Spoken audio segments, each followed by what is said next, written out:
warahmatullahi wabarakatuh. Kami dari kelompok 13 ingin mempresentasikan hasil kerja kelompok kami yang berjudul konsep transformasi struktural pada sektor industri. Sebelum memulai presentasi, izinkan saya memperkenalkan diri. Nama saya Eki Indrianti, NBI 123220023. Saya Milky Abdulkayan, NBI 123220060. Pembahasan yang pertama, pengertian transformasi struktural sektor perekonomian. Yang kedua, faktor-faktor penyebab transformasi struktural perekonomian. Yang ketiga, transformasi struktural perekonomian di Indonesia. Yang keempat, perbedaan transformasi struktural negara maju dan berkembang.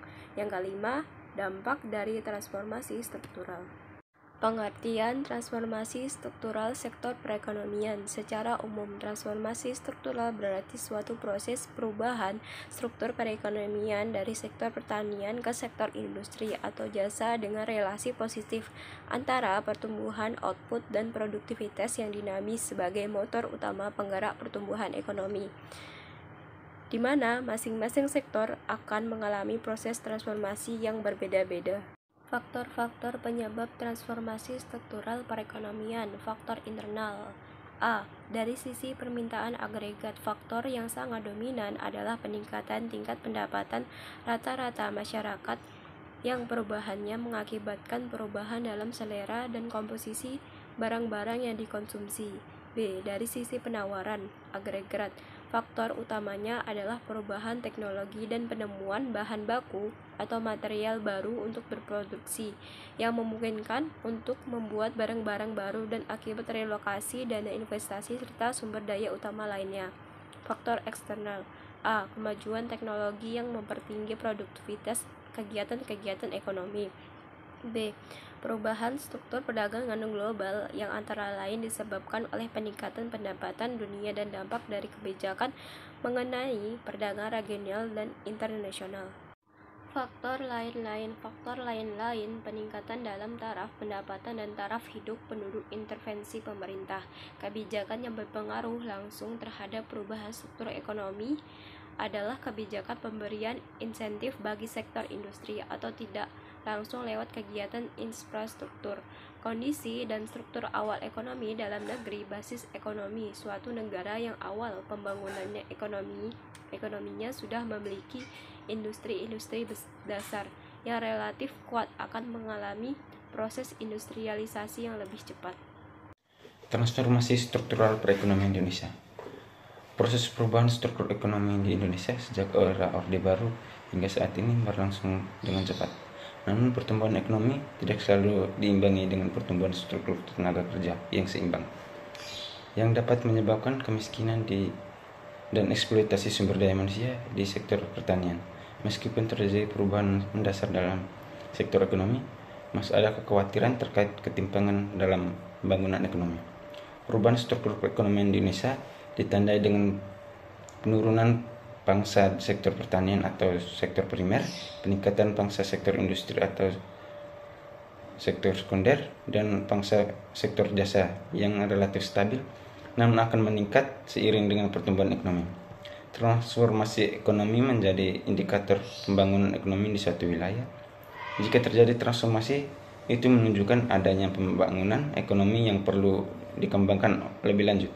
Namun, jika tidak terjadi transformasi, pemerintah perlu melakukan perbaikan dan perencanaan wilayah agar kebijakan pembangunan dapat lebih terarah untuk mencapai tujuan pembangunan yang diinginkan.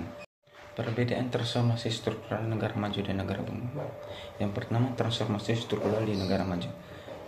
Negara maju adalah negara yang rakyatnya memiliki kesejahteraan atau kualitas hidup yang tinggi.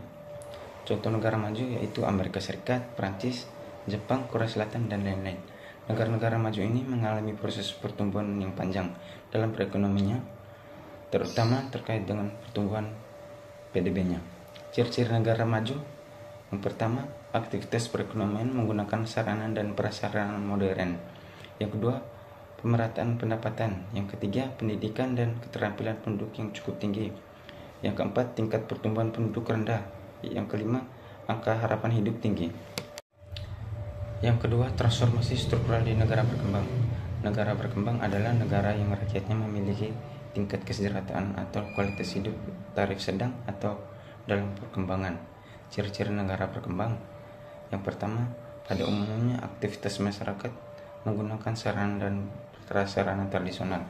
Yang kedua, perkembangan iptek berdasarkan pengalaman dan berjalan lamban. Yang ketiga, pendapatan relatif rendah dan pertumbuhan berlangsung lamban, kurangnya pendapatan yang merata. Yang keempat, pendidikan penduduk rata-rata rendah. Yang kelima, tingkat pertumbuhan penduduk tinggi. Yang keenam, angka harapan hidup rendah. Yang kedua, transformasi struktural di negara berkembang. Negara berkembang adalah negara yang rakyatnya memiliki tingkat kesejahteraan atau kualitas hidup taraf sedang atau dalam perkembangan. Ciri-ciri negara berkembang. Yang pertama, pada umumnya aktivitas masyarakat menggunakan sarana dan prasarana tradisional. Yang kedua, perkembangan iptek berdasarkan pengalaman dan berjalan lamban. Yang ketiga, pendapatan relatif rendah dan pertumbuhan berlangsung lamban, kurangnya pendapatan yang merata. Yang keempat, pendidikan penduduk rata-rata rendah. Yang kelima, tingkat pertumbuhan penduduk tinggi. Yang keenam, angka harapan hidup rendah. Dampak dari transformasi struktural. Dampak positif. Yang pertama, peningkatan produksi pertanian yang dirangsang oleh perubahan sistem pertanian, subsistem ke pertanian modern atau agrobisnis. Yang kedua, penyerapan tenaga kerja atau pengangguran di perkotaan pada industri baru. Yang ketiga, percepatan arus uang dan barang yang merangsang percepatan pendapatan per kapita masyarakat yang pada gilirannya memperbaiki tingkat kesejahteraan. Dampak negatif, hilangnya lahan pertanian, sawah dan non-sawah yang mengakibatkan para petani dan buruh penggarap kehilangan mata pencarian. Yang kedua, munculnya pengaruh struktural yang tidak mungkin tertampung seluruh pada sektor industri dan jasa. Yang ketiga, tingginya laju urbanisasi yang menjadikan beban kota semakin berat serta menimbulkan masalah-masalah sosial lainnya. Sekian presentasi kami. Jika ada salah kami mohon maaf. Wassalamualaikum warahmatullahi wabarakatuh.